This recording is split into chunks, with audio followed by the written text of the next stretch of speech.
প্রত্যেকটা সন্তানের শৈশবকাল বাল্যকাল যখন তারা হাঁটতে পারে না, মা বাবার হাত ধরে তারা হাঁটা চলা শেখে, বড় হয়, নিজের পায়ে দাঁড়ায়। কিন্তু সেই সন্তান যখন বড় হয়ে যায়, সেই সন্তান যখন একদিন মানুষের মতো মানুষ হয়, সব কিছু ঠিক আছে, কিন্তু সেই মা বাবাগুলি যখন বুড়ো হয়ে যায়, তখন সেই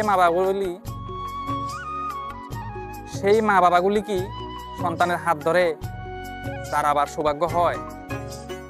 সব ক্ষেত্রে হয় না। সব মা বাবা কিন্তু সন্তানের হাত ধরে বৃদ্ধ বয়সে দাঁড়াবার সৌভাগ্য হয় না। কারণ কিছু সন্তান রয়েছে যে সন্তানগুলি মা বাবাকে বৃদ্ধ বয়সে বোঝা মনে করে। তারা চায় যত তাড়াতাড়ি তাদেরকে বিদায় করতে পারে, মনে হয় তাদের মাথা থেকে কিছুটা বোঝা হালকা হয়ে যায়। কিন্তু এমনটা যারা ভাবে তারা হচ্ছে সব থেকে বোকা। এমনটা ভাবার কোনো কারণ নেই। কারণ যে মা বাবাকে আজকে আমি দুঃখ দেব, ভাগ্যের পরিহাসে কর্মফল হিসাবে কিন্তু সেই আমাদের যে সন্তান হবে তারাও কিন্তু একদিন সেই দিনটা আমাকে ফিরিয়ে দিতেই পারে। দেবে না এই কথাটা আমি কিভাবে বলতে পারি না তো। অবশ্যই আমরা যে কর্ম করব সেই ফল কিন্তু আমাদের অবশ্যই ভোগ করতে হবে।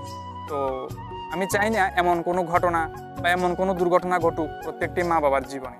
সবাই যেন মিলেমিশে থাকে, এটাই আমার চাওয়া।